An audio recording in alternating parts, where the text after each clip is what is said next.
Assalamualaikum warahmatullahi wabarakatuh. Perkenalkan, nama saya Indah Sri Astuti, mahasiswa UNPGRI Kediri dari kelas 4G Fakultas Ekonomi Prodi Manajemen dan Bisnis. Di sini saya akan menjelaskan tentang bagaimana cara kita menganalisa suatu saham untuk berinvestasi. Sudah saya siapkan PowerPoint, maka simak penjelasan dari saya. Baik, mari kita bahas bagaimana cara berinvestasi melalui analisa saham. Kalian yang ingin belajar berinvestasi dengan memilih saham, maka analisa saham menjadi sangat penting, karena hal ini menjadi hal yang paling dasar yang biasa dilakukan oleh para investor sebelum membeli saham tertentu. Baik investor maupun trader akan memiliki arah kapanpun mereka membeli dan menjual saham. Secara umum, definisi analisa saham sebagai upaya membedah dan menelaah saham perusahaan tertentu yang bertujuan untuk melihat serta menilai kinerjanya selama ini, sehingga calon investor bisa menentukan apakah saham pilihan mereka layak untuk dibeli atau tidak. Kelayakan di sini maksudnya adalah apakah saham tersebut bisa memberikan profit atau tidak. Analisa saham terbagi menjadi dua, yaitu analisis fundamental dan analisis teknikal. Analisis saham fundamental yaitu analisis yang bertujuan mempelajari hal-hal yang berhubungan dengan kondisi keuangan perusahaan tertentu. Tujuannya adalah agar bisa mengetahui sifat-sifat dasar karakteristik operasional perusahaan publik. Analisa fundamental memiliki dua jenis pendekatan yang umumnya digunakan, yaitu yang pertama, pendekatan analisa fundamental top-down. Pendekatan analisa fundamental top-down memungkinkan investor melihat gambaran kinerja sebuah perusahaan secara umum. Singkatnya, jika secara umum perusahaan memiliki kinerja yang baik, maka komponen perusahaan bisa dianggap baik. Dalam pendekatan ini, ada 4 poin yang menjadi pertimbangan, yaitu yang pertama, kondisi makroekonomi global. Yang kedua, kondisi makroekonomi dalam negeri. Yang ketiga, prospek pertumbuhan per sektor usaha. Dan yang terakhir adalah fundamental perusahaan. Agar bisa mendapatkan gambaran kinerja perusahaan di masa yang akan datang, maka pastikan keempat poin di atas memiliki gambaran yang positif. Pendekatan kedua adalah pendekatan analisa saham fundamental bottom up yang merupakan kebalikan dari pendekatan yang pertama. Kamu harus bisa melihat aspek terperinci dari kinerja suatu perusahaan. Tidak masalah jika kamu harus mengintip laporan keuangan, bahkan kamu juga harus tahu daya suatu perusahaan tersebut. Karena pendekatan ini mengharuskan investor melakukan kajian yang lebih dalam. Mereka mungkin harus sabar dan menghabiskan lebih banyak waktu, tenaga, dan energi. Tujuannya adalah agar mereka benar-benar tahu secara detail seperti apa kinerja sebuah perusahaan yang mereka pilih untuk investasi saham. Lalu ada cara analisa saham fundamental. Analisa saham fundamental biasanya digunakan oleh investor yang memilih investasi jangka pendek. Teknik analisa ini membantu mereka dalam membuat keputusan jual beli saham. Untuk bisa melakukannya, ada beberapa cara seperti pertama, perhatikan kinerja dan kondisi perusahaan. Untuk menjalankan analisis fundamental, diperlukan laporan keuangan sebagai dasar untuk menilai valuasi saham. Hal ini membantu untuk mengetahui kinerja serta kondisi perusahaan. Saat memutuskan untuk membeli saham tersebut, maka kamu harus memperhatikan performa dan kondisi perusahaan tersebut. Selain memastikan apakah kinerjanya baik atau tidak, kamu juga harus melihat apakah kinerja tersebut akan terus bertahan selama bertahun-tahun secara terus-menerus. Lalu yang kedua adalah tetapkan acuan harga wajar saham. Selain mendapatkan perusahaan yang bagus dan potensial, tujuan lain dari pembeli saham suatu perusahaan adalah mendapatkan harga yang bagus. Idealnya, para investor berburu saham dengan harga di bawah nilai perusahaan tersebut. Acuan harga haruslah wajar agar kamu juga tidak mudah terpengaruh oleh pergerakan pasar. Untuk menentukan acuan harga, kamu bisa menggunakan teknik relative valuation dan intrinsic valuation. Apabila kamu sebagai pemula, kamu bisa memilih teknik yang paling mudah, yaitu relative valuation, yang berarti kamu membandingkan saham perusahaan satu dengan perusahaan lainnya yang sejenis. Indikator yang biasa digunakan adalah price to book atau rasio harga terhadap nilai buku perusahaan. Indikator yang kedua adalah price to earning ratio atau rasio harga terhadap nilai laba bersih per lembar saham. Yang ketiga adalah monitor evaluasi saham secara rutin. Berinvestasi dalam bentuk saham tidak selesai hanya dengan membeli di saat harga murah dan menjualnya di saat harga naik atau mahal. Apakah kamu tahu kapan waktunya harga saham naik dan ideal untuk dijual jika tidak melakukan monitoring, bukan? Oleh karena itu, kamu harus selalu memonitor dan mengevaluasi saham secara rutin.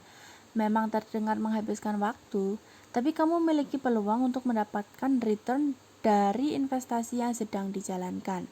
Jika tidak bisa melakukannya secara langsung atau tidak tahu bagaimana cara monitoring dan evaluasi yang tepat, kamu bisa bekerja sama dengan sang ahli. Namun hal tersebut akan memakan biaya yang cukup banyak. Analisa teknikal. Seperti apa analisa saham teknikal? Analisa ini tidak hanya bersifat dinamis, tetapi juga aplikatif dan memerlukan ketekunan untuk mempelajarinya. Secara umum ada dua metode yang digunakan, yaitu metode klasik dan modern. Metode klasik menggunakan chart harga saham, sedangkan metode modern menggunakan indikator dengan algoritma atau rumus statistik untuk bisa menggambarkan grafiknya. Melalui analisa teknikal, investor dapat melihat kondisi pasar saat ini berdasarkan histori harga di masa lalu. Selain itu, mereka juga bisa mendapatkan gambaran pergerakan harga saham di masa mendatang. Analisa teknikal sangat membantu apabila hendak berinvestasi dalam jangka panjang. Investor bisa menentukan waktu yang tepat untuk membeli saham. Trader bisa menggunakan analisa teknikal sebagai acuan saat menentukan saham-saham yang berpotensi memberikan profit dalam jangka pendek. Analisa ini lebih sering digunakan oleh trader karena bersifat teknis dan pergerakan yang lebih cepat. Cara analisa saham teknikal. Tujuan dari analisa saham teknikal adalah menentukan kapan waktu yang tepat untuk jual beli saham. Lalu bagaimana caranya? Yang pertama adalah Relative Strength Index. Relative Strength Index adalah salah satu indikator dalam analisa saham teknikal yang digunakan untuk mengukur besarnya volatilitas harga suatu aset. Dengan demikian, kita bisa mengevaluasi apakah aset masuk dalam posisi jenuh beli atau jenuh jual. Apabila garis terbaca berada di atas skala 70, maka bisa dikatakan pasar berada dalam kondisi jenuh beli. Sedangkan jika garis terbaca berada di bawah skala 30, bisa diartikan bahwa pasar sedang dalam kondisi jenuh jual atau oversold. Indikator ini mengukur perubahan harga aset dalam periode 14 hari atau untuk grafik harian atau 14 jam untuk grafik per jam. Yang kedua adalah Moving Average Convergence atau Divergence MACD. Indikator ini memberikan gambaran hubungan antara dua moving average atau rata harga dalam tren harga aset. Karena fleksibel dan mudah digunakan, semakin banyak trader yang menyukai indikator satu ini. Para trader di pasar saham, komoditas, valuta asing, atau obligasi menggunakan indikator ini tidak hanya untuk melihat tren, tetapi juga melihat momentum. Yang ketiga adalah crossover.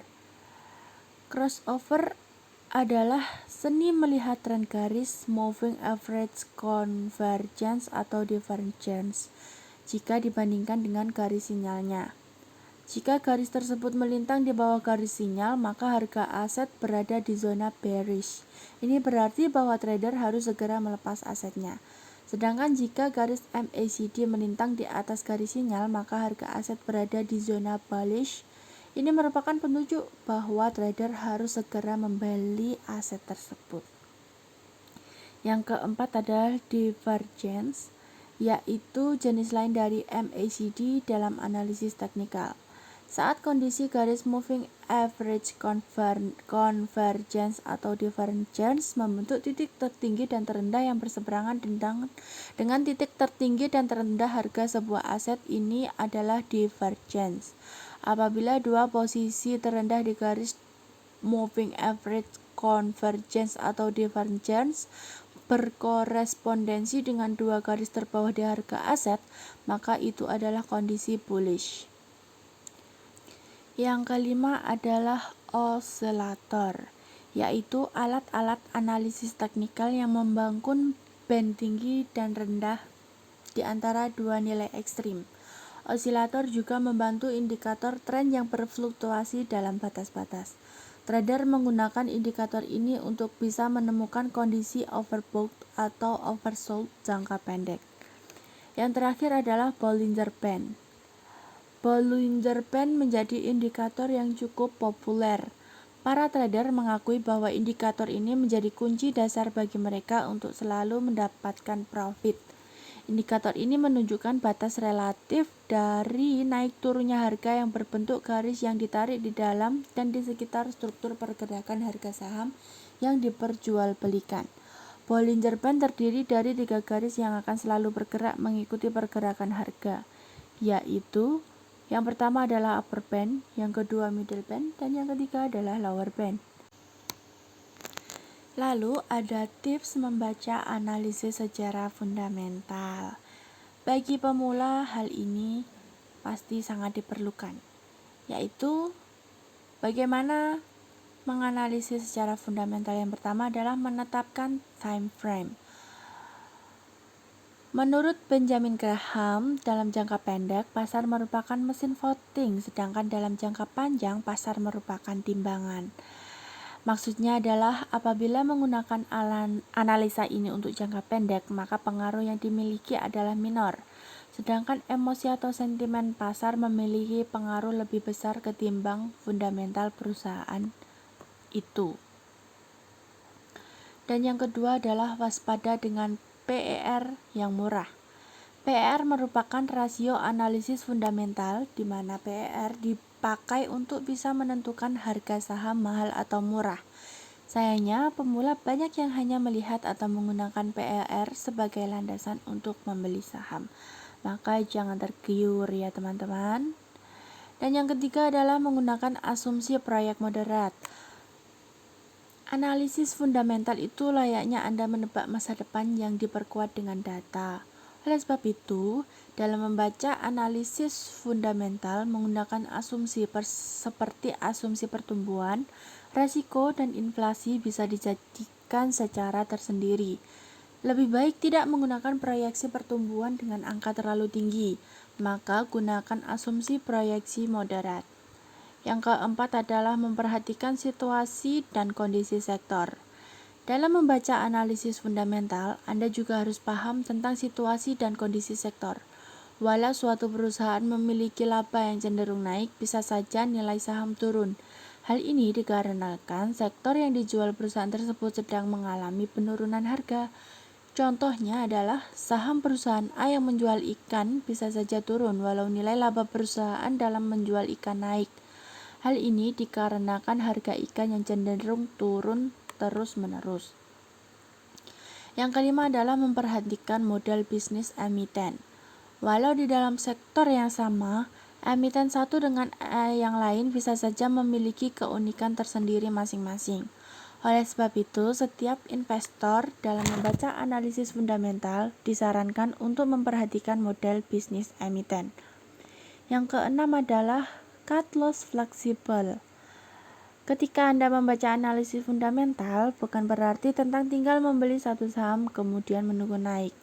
Terkadang tindakan cut loss juga perlu untuk diambil, yaitu ketika terjadi perubahan situasi pada kondisi bisnis perusahaan. Yang ketujuh adalah perhatikan perusahaan berdasarkan karakternya.